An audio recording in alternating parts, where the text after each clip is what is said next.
Às vezes a pessoa quer preencher também o vazio. A pessoa está vazia, ela só tem frustração, só aquilo que ele se refugia na droga.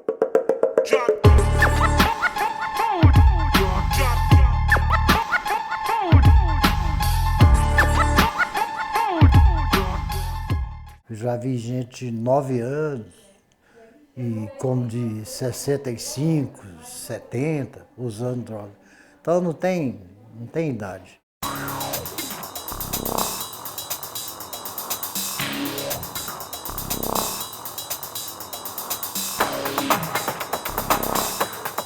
A gente entende que a droga é só mais uma questão na vida dessas pessoas.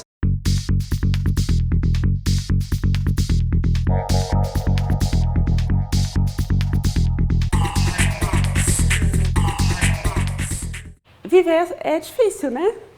Viver é sofrido. Todos nós temos as nossas mazelas e todos nós consumimos, aspas, as nossas drogas, né? Ei, quando a humanidade começou a consumir drogas? Quais foram as primeiras drogas utilizadas pelo homem? Como e por que adquirimos esse hábito? Ah, as perguntas são muitas, mas não existem dados concretos sobre isso. Ninguém sabe direito como tudo começou. Cada povo e cultura tem a sua própria história, e as pessoas usam drogas por vários motivos. Busca pelo prazer e felicidade, diversão, uso religioso ou medicinal, estímulo para o trabalho ou a produção artística e muito mais. Um mergulho na história traz alguns exemplos. O cânhamo na Ásia Antiga, ou como droga sagrada dos faraós egípcios. O ópio como remédio para os antigos gregos e romanos. A folha de coca entre os povos andinos. A iboga usada pelos africanos. No Brasil, por exemplo, um composto de plantas dá origem a um chá que leva o nome de ayahuasca. Ele é consumido em rituais sagrados pelos povos indígenas há mais de 4.000 anos. Hoje em dia, diversas comunidades religiosas, indígenas ou não, fazem uso desse chá em seus rituais. Moral da história: as drogas sempre foram utilizadas pelo homem. O uso de drogas atinge o mundo inteiro. Muitas vezes na forma de comércio. O que tem mudado nos últimos anos é a composição dessas drogas.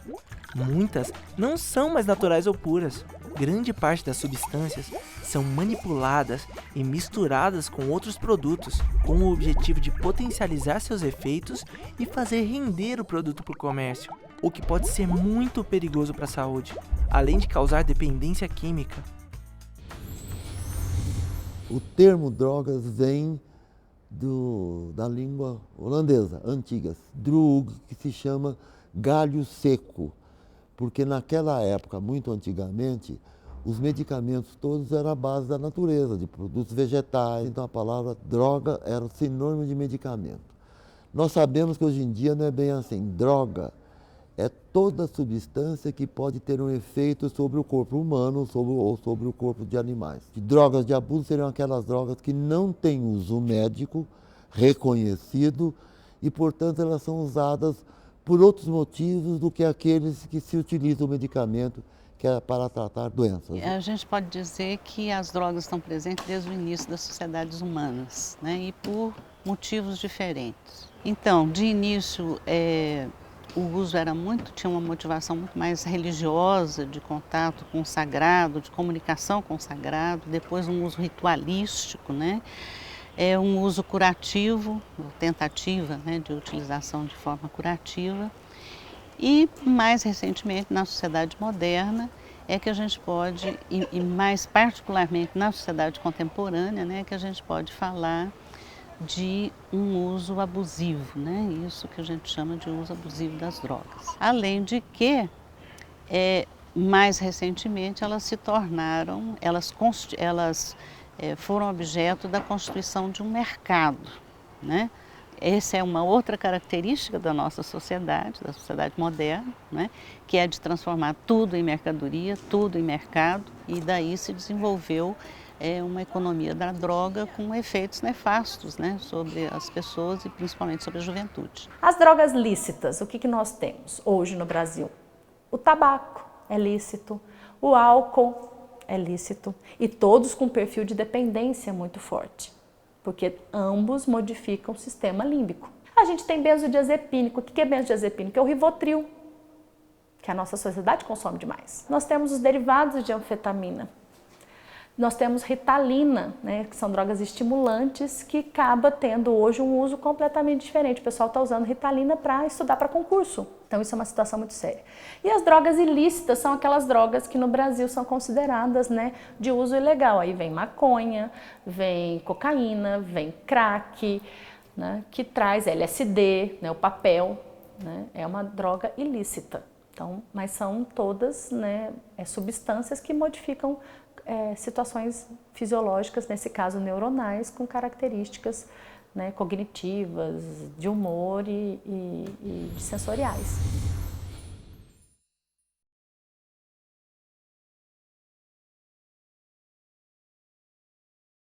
Que é possível as pessoas terem relação positiva com as drogas, a gente esquece que isso é uma realidade, né? Se as drogas não dessem prazer, as pessoas não usariam.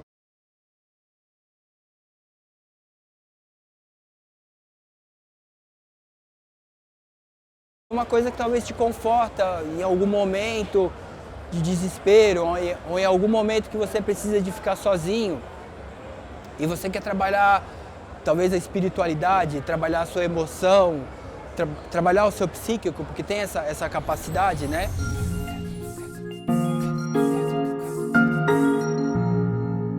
Eu lembro que um dia eu cheguei em casa muito ruim e meu pai me deu uma bronca danada. Cheguei passando mal mesmo, com 15 anos de idade.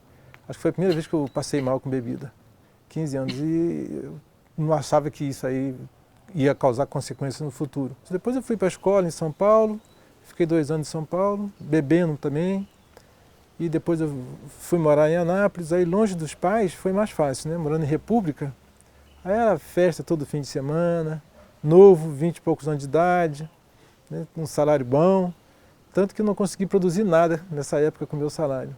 Tudo que eu ganhava ia para os botecos, né?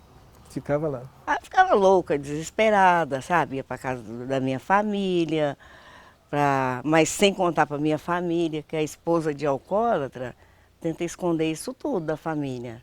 A esposa de alcoólatra às vezes se torna até mentirosa. Uma pessoa é considerada dependente de uma substância quando ela não tem controle sobre o uso dessa substância. Essa é a diferença entre o usuário ocasional e o dependente. A grande maioria dos usuários de substâncias, sejam elas legais ou ilegais, não se torna dependente, mas existe uma minoria que se torna dependente. Os fatores que podem levar uma pessoa, um usuário, a se tornar dependente são de diversas ordens. Por exemplo, situações de muita tensão, situações de exclusão social. As pessoas também que têm problemas psíquicos associados, por exemplo, a gente sabe que quem tem depressão ou ansiedade tem um risco maior de se tornar dependente. Quem tem um transtorno de atenção, ou seja, uma dificuldade de concentração, que é um problema neurológico, que algumas pessoas já nascem assim, essa pessoa tem a tendência a consumir drogas de uma forma abusiva e exagerada, chegando à dependência também. O uso abusivo de qualquer coisa pode ser prejudicial, né?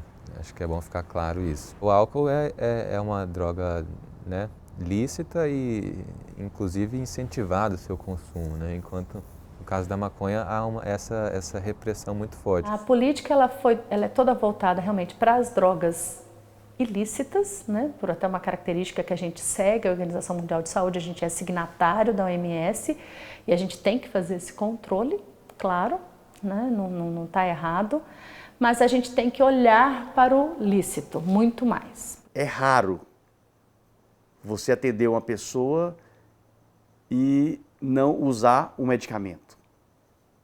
Mas é quase que um constrangimento em que toda a sociedade está submetida. Quer dizer, todo mundo precisa de usar o medicamento. E essa é a opressão em cima do médico, em cima dos demais profissionais, os próprios usuários. Não tem nenhum medicamento para dependência. Não existe medicamento para dependência. Eu preciso criar uma fantasia de que existe um medicamento para dependência. Isso não existe. Existe um medicamento que pode lidar um pouco com a fissura, que pode lidar com um sintoma associado, seja um quadro psicótico, seja uma dor psicológica, né? uma depressão, algo do tipo. E a medicina vai produzindo fantasias e o mercado vai se completando com essas fantasias médicas.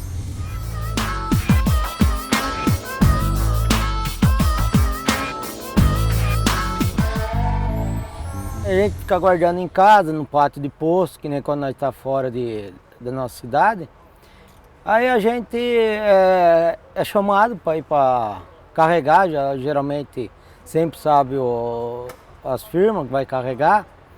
E carrega, manifesta, já manda tudo por e-mail, manifesta e daí a gente, depois de carregar, tem um horário para cumprir. Geralmente tem muitas transportadoras aí que dá os horários apertados pra gente. E se não cumprir, chega a descontar até 10% do frete, certo? E daí é na hora que entra as drogas com certos motoristas por aí.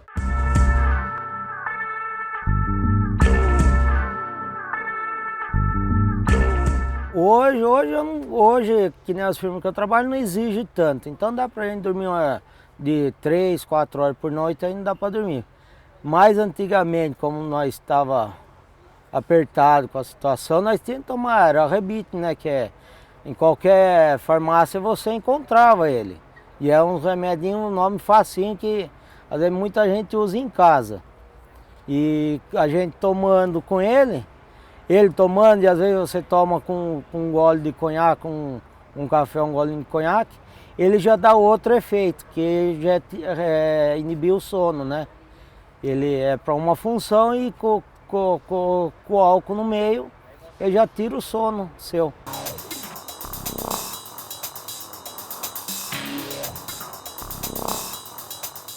Tinha colegas nossos lá que começou um Rebite, 2, e foi tomando e acabou se viciando e não fazia mais efeito.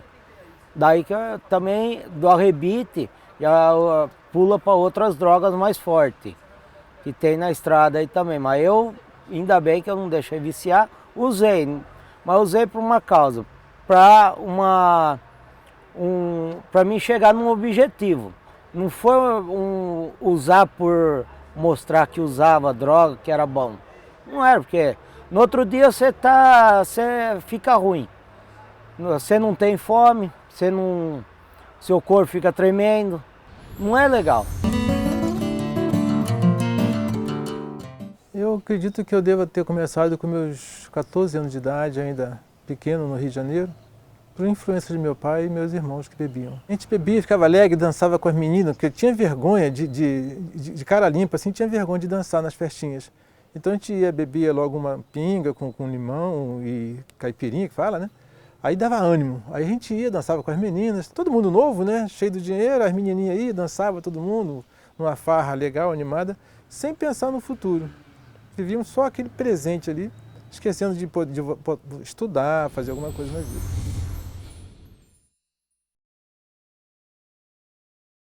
A gente só repete aquilo que gosta, né? Então, assim, só repete uma experiência que é gratificante.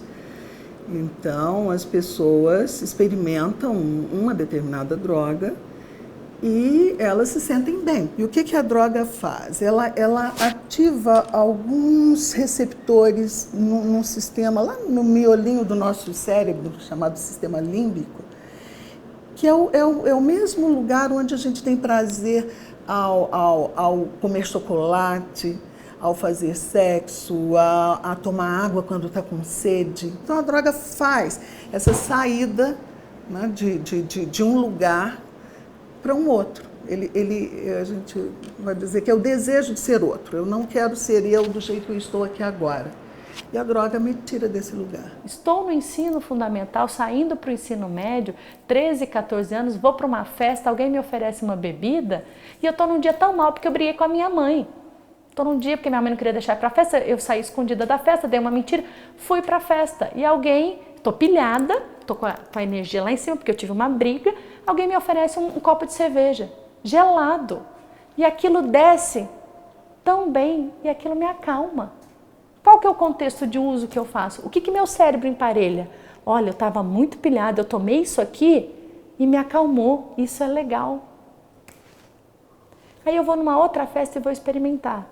E aí eu vou experimentando e aquilo vai me acalmando, aquilo vai modificando o meu dia a dia e eu vou achando que aquilo é a solução do meu problema. Eu estou usando da cerveja, do álcool, da maconha como a minha bengala para sobreviver a essa situação. E é uma bengala de efeito rápido, imediato. E eu não estou enfrentando o quê? O real problema. Então hoje, o que nós vemos? Nós vemos todo mundo combater droga, droga, droga, droga, droga. A droga não é nada sem a pessoa. Aí vem uma outra área que é o educar para o uso. Então existe dentro de casa. O meu pai consome, a minha mãe consome. Por que alguém vai falar para eu não consumir? Então educar para o uso existe. Como você vai consumir isso para ter menos dano para a sua vida?